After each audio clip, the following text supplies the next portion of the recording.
मेरे सज्जनों, बेलियो ते बुजुर्गो, मैं हाँ लोक दास्तान लखारी शायर नज़ीर सुल्तानी ते तुसी वेख रहे हो GS स्टूडियो।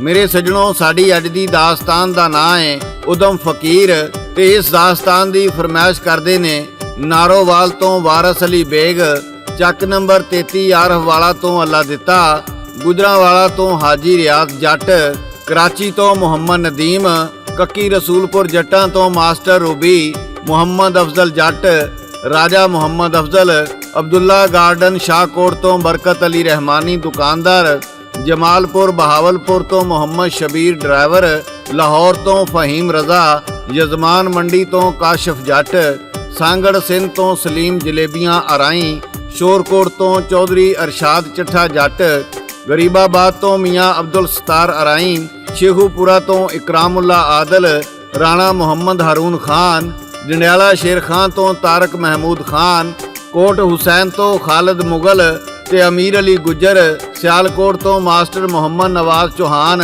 दुबई तो नूर हुसैन शहीन, रहीम यार खान तो बाबा अल्ला रखा, 11 GD रिनाला खुरद तो चौधरी नदीम, अख्तराबाद रिनाला खुरद तो मसाब आलम, जोधा भैनी जलालाबाद तो बागीचा रंगला, नार्वे तो तसव्वर अजीज वड़ैच, स्पेन तो शबीर हुसैन आज़ाद, इटली तो बाबा शाह सुरकार, बहरीन तो हमजा खान, मोहाली इंडिया तो कुलविंदर सिंह।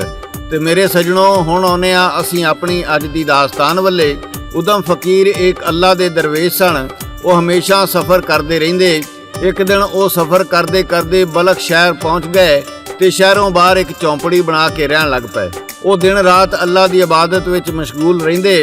एक दिन वो किसी काम नाल शहर गए ते उन्होंने वेख्या शहर के बाजार विच बड़ा रश सी। उन्होंने उत्थे मौजूद लोगों कोलों रश की वजह पुछी। उन्होंने दस्या भी बादशाह की बेटी की सवारी आ रही है। उदम फकीर भी कंध नाल ला के खलो गया।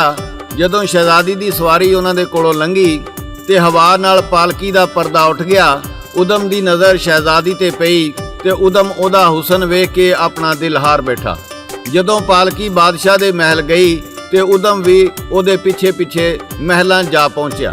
उन्हें दरबान नूं कहा, मैं बादशाह नूं मिलना चाहुंदा वां। दरबान ने जाके बादशाह नूं फकीर बारे दस्या ते बादशाह कहन लगा, जाके फकीर कोलों ओदे आउण दा मकसद पुछो।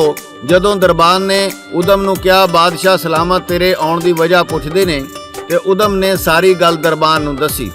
दरबान फकीर दे मूँहों ये गल सुन के बड़ा परेशान होया ते जाके फकीर दी सारी गल बादशाह नूं डरदियां दसी। उस तो बाद की होया ये तुहानूं गा के सुना रहे ने लोक दास्ताना दे बादशाह सादक भट्टी बागमोड़ वाले। रिकॉर्ड करते ने लाला जी ते लिखते ने शायर नज़ीर सुल्तानी।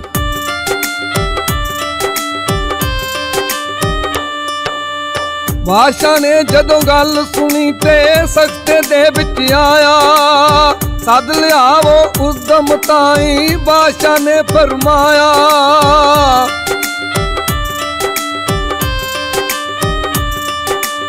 सद लियांदा नौकर ने जी उदम आख सुनाया। क्या करा मैं नाल शहजादी दिल ओदे ते आया।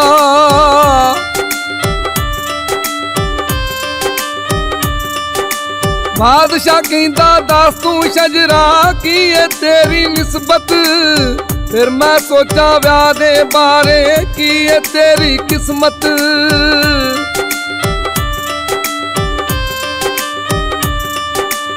दसिया ओनू शजरा उदम बादशाह राजी होया। इन्ने चिर नूं बिच दरबारे कादियान खलोया।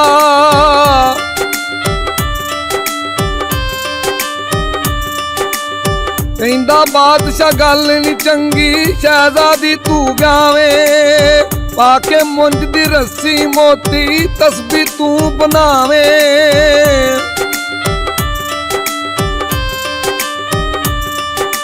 काट दा टोटा मखमल दी तू चादर दे विच लावे।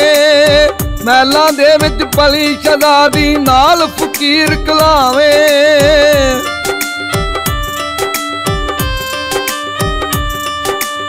कहंदा धी ते मां दी तो पुछ के गल करेसा।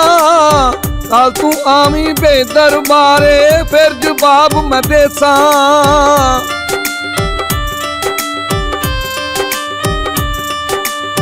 ਉਦਮ ਆਇਆ ਘਰ ਨੂੰ ਆਪਣੇ ਵਜ਼ੀਰ ਦੀ ਆਖ ਸੁਣਾਵੇ, ਮੈਨੂੰ ਵੀ ਨਹੀਂ ਚੰਗਾ ਲੱਗਦਾ ਨਾਲ ਫਕੀਰ ਵਿਆਵੇ।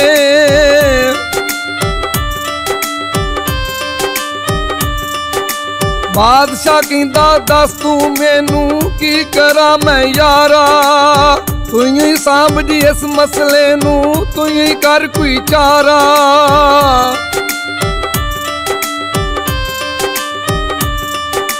ਵੀਰ ਜੀ ਆਖੇ ਛੱਡ ਦੇ ਗੱਲ ਤੂੰ ਮੇਰੇ ਉੱਤੇ ਸ਼ਾਹ, ਮੈਂ ਕਰਾਂ ਕੋਈ ਬਿਹਤਰ ਹੱਲ ਤੇ ਵੱਡਾ ਇਹਦਾ ਫਾਹਾ। ਮੇਰੇ ਸੱਜਣੋ, ਜਦੋਂ ਦੂਜੇ ਦਿਨ ਉਦਮ ਦਰਬਾਰ ਵਿੱਚ ਹਾਜ਼ਰ ਹੋਇਆ ਤੇ ਵਜ਼ੀਰ ਕਹਿਣ ਲੱਗਾ, ਠੀਕ ਹੈ ਸ਼ਹਿਜ਼ਾਦੀ ਦਾ ਵਿਆਹ ਤੇਰੇ ਨਾਲ ਕਰ ਦਿੰਨੇ ਆ, ਪਰ ਸਾਡੀ ਇੱਕ ਸ਼ਰਤ ਹੈ। ਉਦਮ ਕਹਿਣ ਲੱਗਾ, ਦੱਸੋ, ਮੈਨੂੰ ਹਰ ਸ਼ਰਤ ਮਨਜ਼ੂਰ ਹੈ। ਵਜ਼ੀਰ ਜਾ ਕੇ ਸ਼ਾਹੀ ਖਜ਼ਾਨੇ ਵਿੱਚੋਂ ਇੱਕ ਮੋਤੀ ਚੁੱਕ ਲਿਆਇਆ। ਉਹ ਇੱਕ ਕੀਮਤੀ ਮੋਤੀ ਸੀ ਜਿਹੜਾ ਕਾਟੀ ਬਾਦਸ਼ਾਹਾਂ ਦੇ ਖਜ਼ਾਨੇ ਵਿੱਚੋਂ ਲੱਭਦਾ ਸੀ। ਕਹਿਣ ਲੱਗਾ, ਬਾਦਸ਼ਾਹ ਦੇ ਖਜ਼ਾਨੇ ਵਿੱਚ ਇਹ ਇੱਕੋ ਹੀ ਮੋਤੀ ਏ, ਜੇ ਤੂੰ ਇਹਦੇ ਨਾਲ ਦਾ ਇੱਕ ਮੋਤੀ ਹੋਰ ਲੈ ਆਵੇਂ ਤੇ ਸ਼ਹਿਜ਼ਾਦੀ ਨੂੰ ਸ਼ਾਦੀ ਦੇ ਮੌਕੇ ਤੇ ਇਹ ਦੋ ਮੋਤੀਆਂ ਨੂੰ ਹਾਰ ਦੇ ਵਿੱਚ ਪਰੋ ਕੇ ਉਹਦੇ ਗਲ ਵਿੱਚ ਪਾਇਆ ਜਾਏਗਾ ਤਾਂ ਤੇਰੀ ਸ਼ਾਦੀ ਸ਼ਹਿਜ਼ਾਦੀ ਨਾਲ ਹੋ ਸਕਦੀ ਏ। ਇਸ ਤੋਂ ਅੱਗੇ ਤੁਹਾਨੂੰ ਗਾ ਕੇ ਸੁਣਾ ਰਹੇ ਨੇ ਲੋਕ ਦਾਸਤਾਨਾਂ ਦੇ ਬਾਦਸ਼ਾਹ ਸਾਦਕ ਭੱਟੀ ਬਾਗ ਮੋੜ ਵਾਲੇ।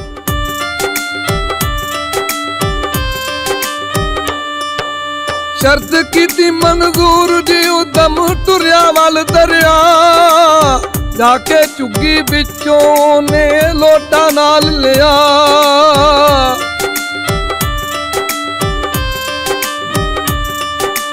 ਮੈਂ ਨਦੀ ਦੇ ਕੰਢੇ ਉਤਾਂ ਲੱਗਾ ਪਾਣੀ ਝੱਟਣ, ਡੂੰਗੀ ਰੇਤ ਤੇ ਚਿੱਕੜ ਬਹੁਤਾ ਲੱਗਾ ਜੀ ਉਹ ਪੱਟਣ।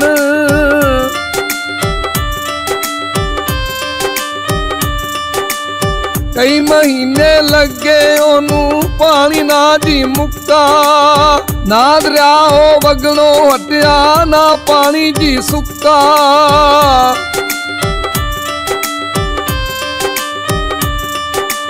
ਆਖਰ ਇੱਕ ਦਿਨ ਖਿਜ਼ਰ ਜੀ ਆਏ, ਉਹਨਾਂ ਆ ਫਰਮਾਇਆ, ਤੇਰੀ ਮਦਦ ਵਾਸਤੇ ਮੈਨੂੰ ਸੋਹਣੇ ਰੱਬ ਕਲਾਇਆ।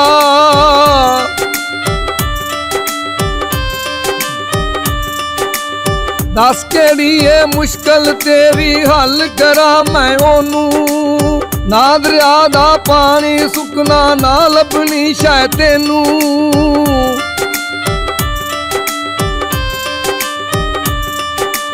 ਚੁੱਪ ਕਰਕੇ ਤੂੰ ਬਹਿ ਜਾ ਕੰਢੇ, ਮੈਂ ਦਿਆਂਗਾ ਮੋਤੀ, ਮੋਤੀ ਇਕੱਠੇ ਕੀਤੀ ਜਾਵੀਂ, ਫੜ ਲਈ ਤੂੰ ਇੱਕ ਸੋਟੀ।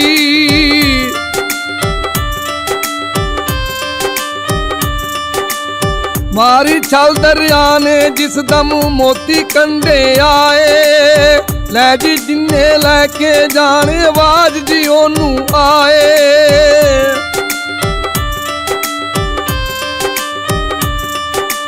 ਬਾਰਾਂ ਮੋਤੀ ਚੁੱਕੇ ਉਹਨੇ ਵਿੱਚ ਦਰਬਾਰੇ ਆਇਆ, ਬੈਠਾ ਤਖਤ ਤੇ ਬਾਦਸ਼ਾਹ ਉੱਥੇ ਉਹਨੇ ਆਣ ਬਹਾਇਆ।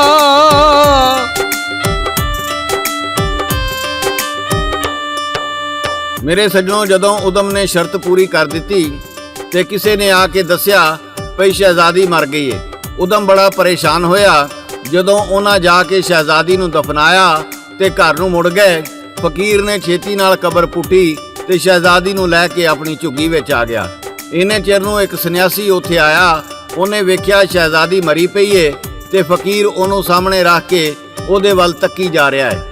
ਸੰਨਿਆਸੀ ਦੇ ਪੁੱਛਣ ਤੇ ਉਦਮ ਨੇ ਉਹਨੂੰ ਸਾਰੀ ਗੱਲ ਦੱਸੀ।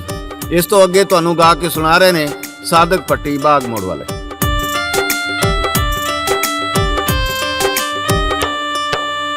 ਇਹ ਮੇਰੀ ਸ਼ਹਿਜ਼ਾਦੀ ਜਿਹੜੀ ਬਾਦਸ਼ਾਹ ਮਾਰ ਮਕਾਈ, ਇਹਦੇ ਬਾਝੋਂ ਦੁਨੀਆ ਉੱਤੇ ਮੇਰਾ ਹੋਰ ਨਕਾਈ।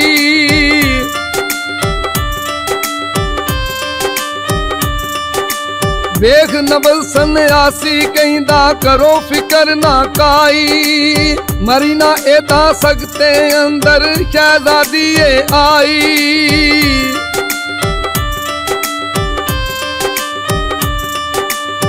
ਹੱਕ ਲਾਇਆ ਉਹਨੇ ਬਾਜ਼ੂ ਉੱਤੇ ਲਾਈ ਯਾਰ ਦਵਾਈ। ਥੋੜੀ ਦੇਰ ਦੇ ਬਾਅਦ ਸ਼ਹਿਜ਼ਾਦੀ ਹੋਸ਼ ਦੇ ਅੰਦਰ ਆਈ।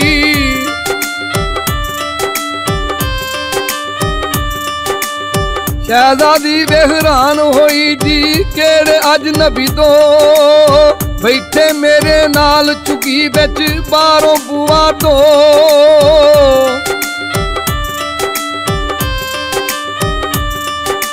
ਹੀਰ ਕਹਿੰਦਾ ਤੂੰ ਫਿਕਰ ਕਰੀ ਨਾ ਸਾਰੀ ਗੱਲ ਸੁਣਾਈ। ਮਰ ਗਈ ਸੈਂ ਤੂੰ ਬਾਦਸ਼ਾਹ ਵੱਲੋਂ ਰੱਬ ਨੇ ਢੋਈ ਲਾਈ।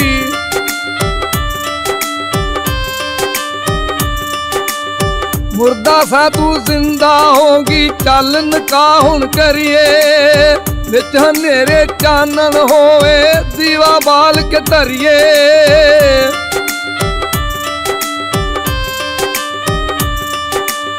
ਕੀਤਾ ਫਿਰ ਨਿਕਾਹ ਜੀ ਦੋਵਾਂ ਰੱਬ ਨੇ ਪੁੱਤਰ ਦਿੱਤਾ। ਇਬਰਾਹੀਮ ਜੀ ਨਾਮ ਸੀ ਰੱਖਿਆ ਰੱਬ ਨੇ ਕਰਮ ਸੀ ਕੀਤਾ।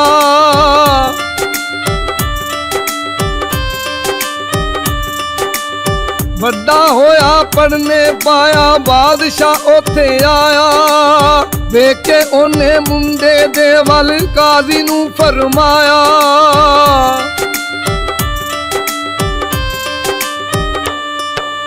ਮੇਰੇ ਸੱਜਣੋ, ਜਦੋਂ ਬਾਦਸ਼ਾਹ ਨੇ ਲੜਕੇ ਵੱਲ ਵੇਖਿਆ ਤੇ ਉਹਨੂੰ ਉਹਦੇ ਵਿੱਚੋਂ ਆਪਣੀ ਧੀ ਦਾ ਅਕਸ ਨਜ਼ਰ ਆਇਆ। ਬਾਦਸ਼ਾਹ ਕਹਿਣ ਲੱਗਾ, ਲੜਕੇ ਤੂੰ ਕੌਣ ਏ ਤੇ ਤੇਰੇ ਮਾਂ-ਪਿਓ ਦਾ ਨਾਂ ਕੀ ਏ? ਲੜਕੇ ਦੇ ਉਸਤਾਦ ਨੇ ਦੱਸਿਆ, ਇਹ ਉਦਮ ਦਰਵੇਸ਼ ਦਾ ਪੁੱਤਰ ਏ। ਬਾਦਸ਼ਾਹ ਕਹਿੰਦਾ, ਇਹਨੂੰ ਮੈਂ ਨਾਲ ਲੈ ਜਾ ਰਿਹਾ ਵਾਂ ਤੇ ਜਦੋਂ ਉਦਮ ਆਵੇ ਤੇ ਉਹਨੂੰ ਮੇਰੇ ਦਰਬਾਰ ਵਿੱਚ ਘੱਲ ਦੇਵੀਂ। ਜਦੋਂ ਇਬਰਾਹੀਮ ਬਿਨ ਉਦਮ ਘਰ ਨਾ ਗਿਆ ਤੇ ਉਦਮ ਨੇ ਆ ਕੇ ਉਸਤਾਦ ਕੋਲੋਂ ਪੁੱਛਿਆ ਤੇ ਉਸਤਾਦ ਕਹਿਣ ਲੱਗਾ, ਉਹਨੂੰ ਬਾਦਸ਼ਾਹ ਸਲਾਮਤ ਆਪਣੇ ਨਾਲ ਮਹਿਲਾਂ ਵਿੱਚ ਲੈ ਗਏ ਨੇ ਤੇ ਉਹਨਾਂ ਦਾ ਫਰਮਾਨ ਹੈ ਕਿ ਉਦਮ ਆਵੇ ਤੇ ਉਹਨੂੰ ਮਹਿਲਾਂ ਵਿੱਚ ਘੱਲ ਦੇਈਂ। ਤੂੰ ਉੱਥੋਂ ਜਾ ਕੇ ਆਪਣਾ ਪੁੱਤਰ ਲੈ ਆ। ਇਸ ਤੋਂ ਅੱਗੇ ਤੁਹਾਨੂੰ ਦਾਸਤਾਨ ਗਾ ਕੇ ਸੁਣਾ ਰਹੇ ਨੇ ਸਾਦਕ ਪੱਟੀ ਬਾਗ ਮੋੜ ਵਾਲੇ।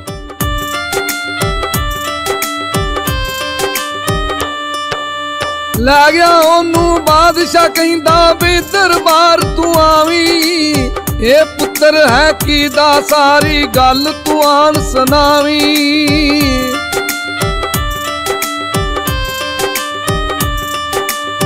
ਉਦੋਂ ਬਈ ਦਰਬਾਰ ਜੀ ਆਇਆ ਆਣ ਸਲਾਮ ਬੁਲਾਇਆ। ਕਿੱਥੇ ਮੇਰਾ ਪੁੱਤਰ ਸ਼ਾਹ ਤੇਰੇ ਨਾਲ ਸੀ ਆਇਆ।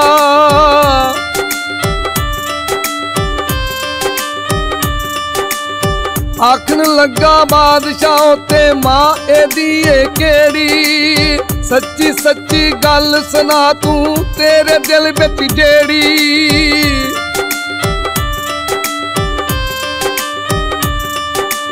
ਉਦਮ ਨੇ ਉੱਥੇ ਬਾਦਸ਼ਾਹ ਤਾਈਂ ਸਾਰੀ ਗੱਲ ਸੁਣਾਈ। ਉਸੇ ਵੇਲੇ ਵੀ ਦਰਬਾਰ ਦੇ ਮਲਕਾ ਦੌੜੀ ਆਈ।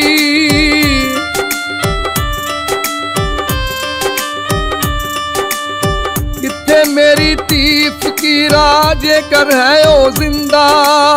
ਵੇਖਿਆ ਉਹਨੇ ਦੋਤਰੇ ਤਾਈਂ ਮੁਕੜਾ ਬੜਾ ਤਬਿੰਦਾ।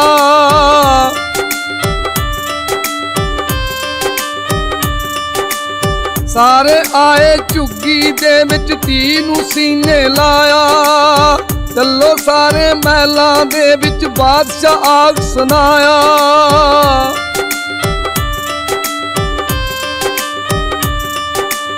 ਦੇਵਾ ਸ਼ਾਹੀ ਖਜ਼ਾਨਾ ਸਾਰਾ ਨਾਲੇ ਮੁਲਕ ਜਾਗੀਰ। ਬੋਲਿਆ ਉੱਥੇ ਅੱਗੇ ਹੋ ਕੇ ਸੱਜਣੋ ਉਦਮ ਫਕੀਰ।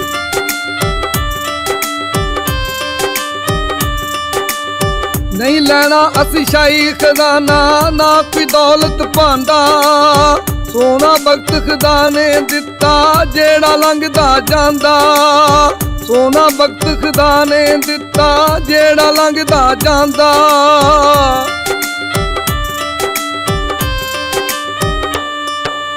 ਮੇਰੇ ਸੱਜਣੋ, ਬੇਲੀਓ ਤੇ ਬਜ਼ੁਰਗੋ, ਜਦੋਂ ਉਹ ਸ਼ਹਿਜ਼ਾਦੀ ਤੇ ਉਦਮ ਫਕੀਰ ਨੇ ਬਾਦਸ਼ਾਹ ਦੀ ਹਰ ਪੇਸ਼ਕਸ਼ ਠੁਕਰਾ ਦਿੱਤੀ ਤੇ ਬਾਦਸ਼ਾਹ ਨੇ ਵੀ ਕੋਈ ਜ਼ਿਆਦਾ ਜ਼ਿੱਦ ਨਹੀਂ ਕੀਤੀ। ਉਹਨੇ ਕਿਹਾ, ਚਲੋ ਠੀਕ ਹੈ, ਤੁਸੀਂ ਜਿਹੜੇ ਹਾਲ ਵਿੱਚ ਖੁਸ਼ ਹੋ ਰਵੋ, ਪਰ ਇੱਕ ਗੱਲ ਤੇ ਇਤਫਾਕ ਕਰੋ, ਇਬਰਾਹੀਮ ਬਿਨ ਉਦਮ ਜਿਹੜਾ ਤੁਹਾਡਾ ਬੇਟਾ ਹੈ ਤੇ ਸਾਡਾ ਦੋਤਰਾ ਏ। ਮੇਰੇ ਕੋਲ ਹੋਰ ਔਲਾਦ ਕੋਈ ਨਹੀਂ, ਕਿਉਂ ਨਾ ਇਹਨੂੰ ਮੈਂ ਆਪਣਾ ਵਲੀਏ ਅਹਿਦ ਮੁਕਰਰ ਕਰ ਦਿਆਂ ਤਾਂ ਜੇ ਇਹ ਮੇਰੇ ਤੋਂ ਬਾਅਦ ਬਾਦਸ਼ਾਹ ਦੀ ਕੁਰਸੀ ਸਾਂਭ ਲਵੇ। ਖੈਰ ਇਸ ਗੱਲ ਤੇ ਇਤਫਾਕ ਹੋ ਗਿਆ। ਇਹ ਇੱਕ ਅਲੱਗ ਸਟੋਰੀ ਹੈ ਅੱਗੇ ਇਬਰਾਹੀਮ ਬਿਨ ਉਦਮ ਦੀ, ਉਹ ਤੁਹਾਨੂੰ ਅਸੀਂ ਫਿਰ ਕਿਸੇ ਵੇਲੇ ਸੁਣਾਵਾਂਗੇ। ਮੇਰੇ ਸੱਜਣੋ, ਇਹ ਸੀ ਸਾਡੀ ਅੱਜ ਦੀ ਦਾਸਤਾਨ ਤੇ ਇਹਦੇ ਨਾਲ ਹੀ GS ਸਟੂਡੀਓ ਵੱਲੋਂ ਸ਼ਾਇਰ ਨਜ਼ੀਰ ਸੁਲਤਾਨੀ, ਰਿਕਾਰਡਿਸਟ ਲਾਲਾ ਜੀ ਤੇ ਲੋਕ ਦਾਸਤਾਨਾਂ ਦੇ ਬਾਦਸ਼ਾਹ ਸਾਦਕ ਭੱਟੀ ਬਾਗ ਮੋੜ ਵਾਲੇ ਨੂੰ ਇਜਾਜ਼ਤ ਦਿਓ। ਅਸੀਂ ਫਿਰ ਕਿਸੇ ਨਵੀਂ ਦਾਸਤਾਨ ਨਾਲ ਦੁਬਾਰਾ ਹਾਜ਼ਰ ਹੋਵਾਂਗੇ। ਉਦੋਂ ਤੱਕ ਰੱਬ ਰਾਖਾ, ਰੱਬ ਰਾਖਾ, ਰੱਬ ਰਾਖਾ।